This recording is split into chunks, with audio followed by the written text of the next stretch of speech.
안녕하십니까. 현대자동차 생산지 자기소개서 3번 항목을 여러분들과 함께 작성할 생산지의 모든 것 자pen길 대표 정대웅입니다. 반갑습니다. 3번 항목 어떤 의도로 물어보는 걸까요? 왜 이런 문항을 쓰는지 궁금하지 않습니까? 3번 문항의 의도를 알아내면 가장 쉬운 문항이 3번이다 라고 바로 생각하실 수 있을 겁니다. 해당 강의에서는 그 답지를 알려드릴 거예요. 이 답지를 듣는 순간 왜 이런 질문을 했나? 라는 고민거리가 한 방에 싹 다 해결됩니다. 현재 자소서를 못 쓰면 탈락한다고 생각하시는 분들이 굉장히 많다는 거죠.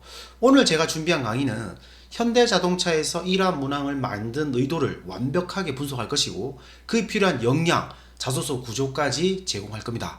끝까지 강의를 시청해 주시고 혹시나 구독과 알람 신청을 안 하신 분들은 얼른 빨리 신청을 하시길 바랍니다. 그래 앞으로도 생산지 또는 생산지 관련된 또는 대기업의 자기소개서 강의를 받아볼 수 있다는 겁니다. 자, 그러면 본격적으로 한번 시작해 보도록 하겠습니다.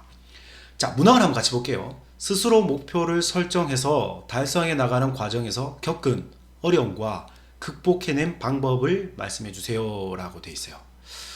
자, 현대자동차에 가기 위해서 검색을 해보면 막 이런 문구들이 있어요. 승용 전기차 전용 플랫폼을 만든다. 이런 말들을 있을 겁니다. 2030년까지 12조 원이나 투자해 커넥티비, 자율주행 등 전사적인 소프트웨어 영향을 강하기로 했다라는 비전이나 뉴스를 흔히 볼 수 있다는 거죠. 자, 그러면 이거와 3번의 문항은 무슨 연관관계가 있냐라고 의문을 던진 분이 계실 텐데요. 네, 맞습니다. 핵심 사안이라는 겁니다. 그리고 기업이 정한 최고의 목표라는 거죠.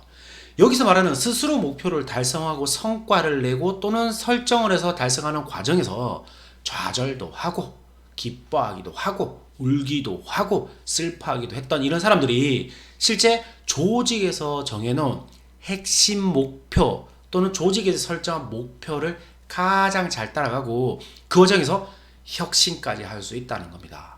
그래서 현대자동차에서는 이 3번 문항을 만들 때 아마 지금 가고자 하는 현대자동차 그룹의 어떤 모토 그리고 기업의 어떤 핵심 사안을 처리할 인력들을 뽑고 싶다는 거죠. 그러한 의도에 맞춰서 여러분들이 써야 되는 겁니다. 자, 서두에 말씀드렸죠. 700자는 어떻게 해야 돼요? 주장을 해야 되겠죠. 그 다음에 배경을 써야 되겠죠. 그리고 본론 내가 몸을 움직이고 머리를 쓴 내용을 써야 됩니다. 그리고 배우고 느낀 점을 쓰는 게 700자 구조입니다. 근데 오늘은 이렇게 들어보니까 왠지 흥미진진해서 나가지 못하시겠죠? 맞습니다. 그래서 이 강의를 끝까지 시청해 주신다면 여러분들은 3번 문항 또한 깔끔하게 쓸 수 있다는 겁니다. 자, 그러면 다음 문항 보실게요. 자, 그러면 이 3번 문항에서 어떤 걸 중심으로 써야 되냐? 두 가지가 있습니다. 첫 번째는 지속적으로 노력을 했다는 거죠. 이 노력이라는 것은 실패를 같이 맛보는 겁니다. 예를 들어서 내가 한국사 자격증을 따야 돼요. 자, 한국사를 자격증을 따기 위해서 가장 많이 한 방법이 뭐죠? 외워야 되는 거죠. 자, 외우는 과정에서 문제를 풀었는데 분명히 우린 선택적 선별을 했음에도 불구하고도 어떻다? 좋은 점수를 못 받습니다. 그리고 다시 지속적인 연습을 해요. 지속적인 연습을 하다 보면 뭔가 방법이 보여요. 어떤 방법이 보이죠? 예, 뭐 1972년도에는 뭘 했고 1950년도에는 뭘 했고 이런 방법들이 보인다는 거예요. 그리고 그 방법을 가지고 내가 뭔가 독자적으로 운영을 한다는 겁니다. 내 목표에 기여하는 뭔가를 만든다는 거죠. 조금은 감이 잡히실 겁니다. 자, 하나 더. 두 번째, 구조하고 실행을 해야 됩니다. 구조하고 실행한다는 것은 뭔가의 방법을 찾는 거예요. 아침에 1시간 일찍 일어나서 한국사 문제를 풀어봅니다. 그리고 부족한 점이 있었을 때 10분 정도 복습을 하고 뭔가 일과를 수행을 해요. 그리고 집에 돌아와서 또 1시간 정도 문제를 풉니다. 틀린 문제를 한 번 더 체크를 해보는 거예요. 하지만 이 과정에서 어려움은 존재한다는 거죠. 반복하는 과정을 통해서 어떻게 되죠? 극복을 하죠. 극복을 하다 보면 나만의 자격증 공부하는 방법이 생깁니다. 바로 혁신이 생긴다는 거죠. 이렇게 해서 감이 잡히신 분들은 나가셔도 됩니다. 하지만 감이 안 잡혔거나 좀 더 디테일한 강의를 듣고자 좀 더 완성도 있게 자기소개서를 완성하실 분들은 다음 페이지를 보셔야죠. 자, 어떤 것이 중심이 되어야 되느냐? 성장과 발전을 위한 핵심 활동이 인식되는 중장기적 관점이 인식이 돼야 된다는 거죠. 한국사를 따서 그냥 끝이 아니라 한국사를 따서 공기업에 지원한다든지 한국사를 따면서 뭔가 인문학적 소양을 배운다든지 뭔가 이런 중장기적인 관점이 있어야 돼요. 중장기적인 관점이 뭐가 있어야 되죠? 바로 어려움이 있어야 되는 겁니다. 노력하는 과정이 있어야 된다는 거예요. 그 속에서 내가 앞면과 뒷면을 보면서 훨씬 더 폭넓은 사고를 하고 자기만의 방식과 시스템을 구축한다는 거예요.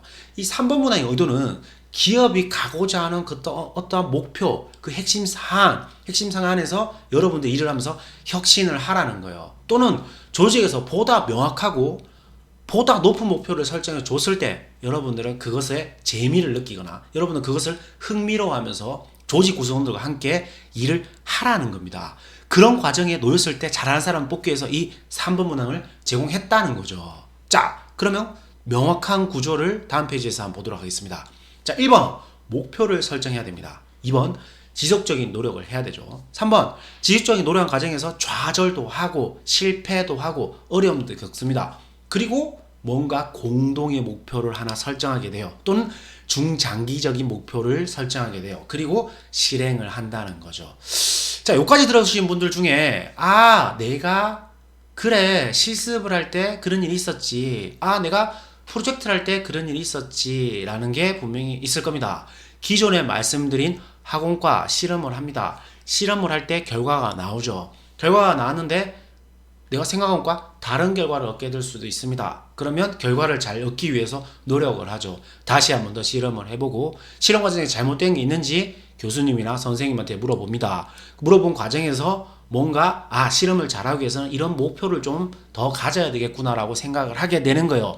그리고 장기적으로 이 실험 하나에만 반영하는 것이 아니라 내가 실험을 할 때 초자를 깨끗이 씻고 처음에 실험하는 방법을 준해서 그런 규칙을 잘 지켜야지 실험이 잘 되는구나, 그런 것들을 알게 된다는 거죠. 그리고 A 실험과 B 실험과 C 실험에 이런 부분들을 적용시킨다는 겁니다.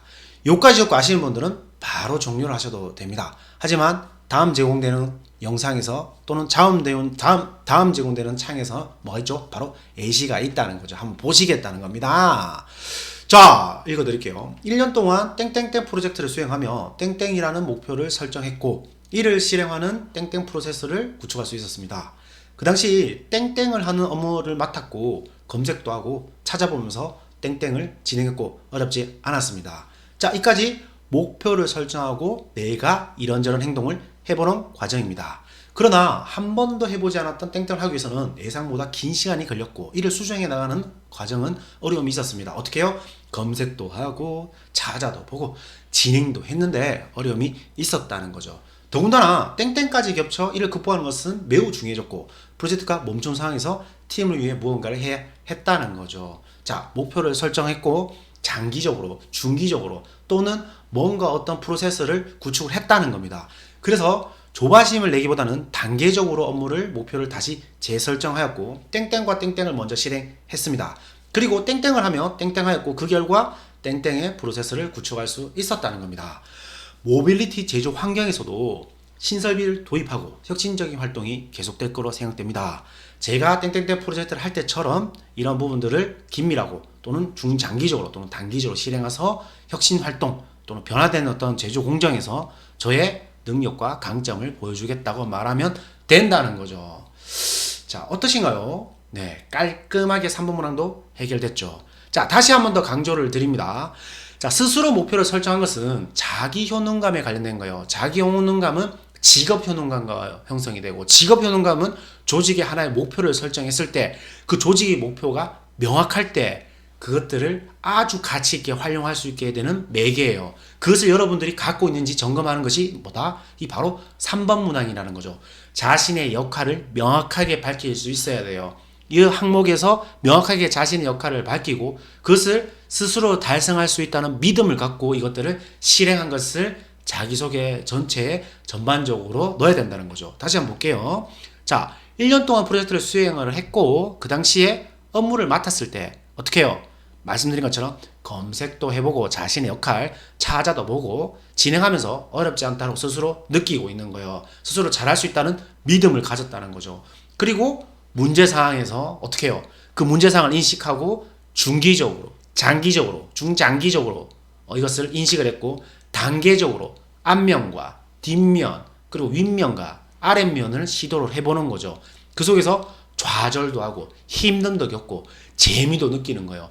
그러한 어떤 강도들을 계속적으로 내가 어떻게 받아들였을 때 뭘 한다? 조직 또는 현대자동차가 가지고 있는 목적을 함께 실현할 수 있는 인재로 보인다는 겁니다. 3번 문항의 의도는 명확해요. 이렇게 작성을 여러분들 하시면 뽑고 싶은 지원자가 된다는 거예요. 왜냐고요? 모빌리티 근무 환경이니까요. 그래서 여러분들이 여기서 어려움을 극복해낸 방법을 기술을 하고 이러한 구조를 챙긴다면 3번 문항은 깔끔하게 해결된다는 겁니다. 어떠신가요?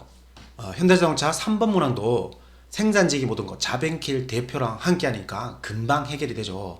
자, 다음 영상은 여러분들이 또 기다리는 포스코 생산기술직, 포스코 생산직의 자기소개서를 들고 찾아올 겁니다. 그 과정에서 여러분들이 구독과 알람을 설정해 주신다면 생산직의 모든 것 채널이 발전하고 성장하는데 굉장히 많은 도움이 된다는 걸 한 번 더 말씀드리면서 강의는 여기서 마치도록 하겠습니다. 혹시나 현대자동차 자기소개했을 때 2번이나 1번 문항을 궁금해하고 어렵다면 댓글로 남겨주시고 그 댓글에 대한 응답은 신속하게 여러분들이 마감 전날까지 해드리도록 노력을 하겠습니다. 다음 시간에 또 만나도록 하겠습니다. 여러분들 안녕.